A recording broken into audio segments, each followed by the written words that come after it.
মুসলিম শরীফের 1337 নম্বর হাদিস, قال رسول الله صلى الله عليه وسلم عن أبي هريرة رضي الله تعالى عنه قال خطبنا رسول الله صلى الله عليه وسلم। হযরত আবু হুরায়রা রাদিয়াল্লাহু তাআলা আনহু বলেন যে একবার আল্লাহ রাসূল সাল্লাল্লাহু আলাইহি ওয়াসাল্লাম আমাদের সামনে খুতবা দিচ্ছিলেন, বয়ান করছিলেন। فقال يا أيها الناس قد فرض الله عليكم الحج فحجوا।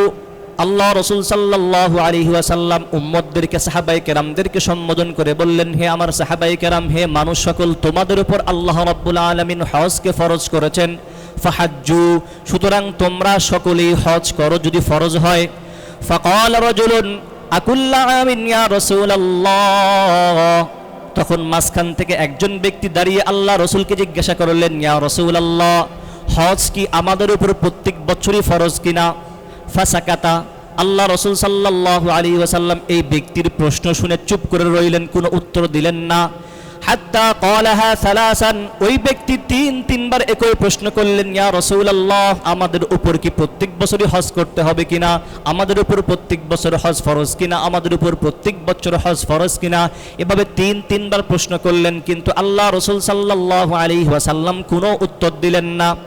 কিছুক্ষণ পর فقال رسول الله صلى الله عليه وسلم لو قلت نعم لوجبت ولما استطعتم। কিছুক্ষণ পর আল্লাহ রাসূল সাল্লাল্লাহু আলাইহি ওয়াসাল্লাম নীরবতা ভেঙে সাহাবায়ে কেরামদেরকে ডাক দিয়ে বললেন, যখন এই ব্যক্তি আমাকে প্রশ্ন করলো যে প্রত্যেক বছর হজ ফরজ হবে কিনা, আমি যদি তার উত্তরে বলতাম হ্যাঁ প্রত্যেক বছরই হজ ফরজ, তাহলে মুসলমানদের উপর সহজ হোক কঠিন হোক প্রত্যেক বছরই হজ ওয়াজিব হয়ে যাইত। যদি আল্লাহ রাসূল ওই ব্যক্তির প্রশ্নের উত্তর দিতেন হ্যাঁ প্রত্যেক বছরই ফরজ, তাহলে আর জীবনে একবার থাকতো না, প্রত্যেক বছর কি হয়ে যেত? হজ ফরজ হয়ে যেত। আল্লাহ রাসূল তার প্রশ্নের উত্তর দিয়েছেন? দেননি। যদি উত্তর দিয়ে বলতেন হ্যাঁ তোমাদের উপর প্রত্যেক বছর হজ ফরজ, তাহলে আল্লাহ রাসূলের এই কথাটাই ধার্য হয়ে যেত, তখন প্রত্যেক বছর মানুষের উপর হজ ফরজ হইতো। এখন যদি কোনো ব্যক্তির উপর প্রত্যেক বছর হজ ফরজ হয়, এটা তার জন্য সহজ না কঠিন হবে? আরে কঠিন হবে না? কঠিন হবে। আল্লাহ রাসূল এজন্যই চুপ করেছিলেন। এরপরে ইবনে মাজাহ শরীফের 2886 নম্বর হাদিস, قال ابن عباس رضي الله تعالى عنه قال ان الاقرع ابن حابس رضي الله تعالى عنه سأل رسول الله صلى الله عليه وسلم। হযরত ইবনে আব্বাস রাদিয়াল্লাহু তাআলা আনহু বলেন যে আকরা ইবনে হাবিস রাদিয়াল্লাহু তাআলা আনহু একবার আল্লাহর রাসূলকে প্রশ্ন করলেন, আল হাজ্জু ফি কুল্লি সানাতিন আও মাররাতান ওয়াহিদা, ইয়া রাসূলুল্লাহ, হজ কি প্রত্যেক বছর নাকি জীবনে একবার? বাল মাররাতান ওয়াহিদা, আল্লাহ রাসূল সাল্লাল্লাহু আলাইহি ওয়াসাল্লাম উত্তর দিলেন না, প্রত্যেকটা মানুষের জন্য যদি হজ ফরজ হয় তাহলে তার জন্য জীবনে একবারই হজ করা ফরজ, দ্বিতীয়বার হজ ফরজ নয়। যদি কার উপর হজ ফরজ হয় তাহলে তার উপর জীবনে একবারই হজ ফরজ হবে। এরপরে সে যদি লক্ষ কোটি টাকার মালিক হোক না কেন, তার উপর দ্বিতীয়বার হজ করা ফরজ হবে না। হ্যাঁ, ফামানিস্তাতাআতা ফাতাতাওয়াউন, এখন কোনো ব্যক্তি যদি একবার ফরজ হজ আদায় করার পর দ্বিতীয়বার করতে চায় করতে পারে, তবে সেটা হবে নফল, সেটা আর কি ফরজ হবে না।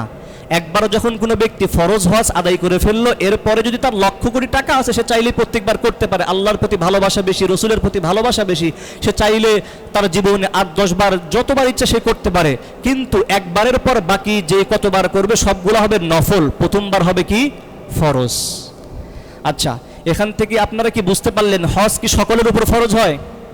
বলেন, হজ কি সকলের উপর ফরজ না, বরং যার উপর কি হবে সামর্থ্যবান হবে তার উপরেই ফরজ। এখন হজ কার উপর ফরজ? হজ ফরজ হচ্ছে ওই ব্যক্তির উপর যার কাছে নিজের প্রয়োজনীয় আসবাবপত্র এবং নিজের পরিবারের সমস্ত খরচ ভরণ পোষণ আদায় করার পর যদি অতিরিক্ত এত পরিমাণ সম্পদ থাকে যেই সম্পদ দিয়ে সে হজ করে আসতে পারে, তাহলে তার উপর হজ ফরজ হবে। বুঝেন কথাটা, ক্লিয়ারভাবে বুঝেন। যদি কোনো ব্যক্তি নিজের সমস্ত খরচ সমস্ত প্রয়োজনাদি পূরণ করার পর নিজের পরিবারের প্রত্যেকটা সদস্যের ভরণ পোষণ সমস্ত প্রয়োজনাদি পূরণ করার পর যদি তার কাছে আরও অতিরিক্ত এত সম্পদ থাকে যেই সম্পদ দিয়ে সে সৌদি আরবে গিয়ে হজ করে আসতে পারবে, তাহলে তার উপর হজ ফরজ। বুঝেন কথার কথা, কোনো ব্যক্তির ধরেন যে 5 বিঘা জমি আছে, এখন 5 বিঘা জমি আছে, দেখা যাচ্ছে 3 বিঘার দ্বারা 1 বিঘার চাউল দ্বারা তার পুরো বছরের চাউলের অভাব মিটে যায়, বাকি 2 বিঘার খরচ টাকা পয়সা দিয়ে তার পারিবারিক এবং নিজের সমস্ত বাজার সদাই কাপড় চোপড় ওষুধপাতি ইত্যাদির খরচ অটোমেটিক 3 বিঘা জমি দিয়ে হয়ে যায়। অথবা তার সাথে আরও আনুষঙ্গিক কোনো ব্যবসা বাণিজ্য আছে, সেগুলোর দ্বারা তার প্রয়োজন পূরণ হয়ে যায়। বাকি এখন তার কাছে যে আরও 2 বিঘা জমি, এটা প্রয়োজনের অতিরিক্ত না, 3 বিঘা দ্বারা আপনার প্রয়োজন পূরণ হয়ে যাচ্ছে প্রত্যেক বছর, বাকি 2 বিঘা এটা আপনার উপর অতিরিক্ত। এখন 2 বিঘার যদি দাম ধরা হয়, বর্তমান জামানায় মাঠের জমির দামও 2 বিঘার মিনিমাম 15 লাখ টাকা হবে, 20 লাখ টাকা হবে, তাহলে উক্ত ব্যক্তির উপর হজ ফরজ হবে। কারণ হজ করার জন্য বর্তমান সময়ে খুব সম্ভবত 5 থেকে 6 লাখ টাকা লাগে। তাহলে তার উপর দেখা যাচ্ছে 2 বিঘা জমি যখন অতিরিক্ত, তার মানে সে আরও 20 লাখ টাকার মালিক, তাহলে উক্ত ব্যক্তির উপর কী করতে হবে? হজ করতে হবে। হজ করা কি ফরজ। সোজা কথায় বলতে গেলে নিজের এবং নিজের পরিবারের সমস্ত খরচ ভরণ পোষণ আদি পূরণ করার পর যদি কারোর কাছে এই পরিমাণ সম্পদ থাকে, যেই পরিমাণ সম্পদ দিয়ে কি করা যাবে? হজ করে আসা যাবে, তাহলে উক্ত ব্যক্তির উপর কি হবে? হজ ফরজ হবে। বুঝতে পেরেছেন কার উপর হজ ফরজ?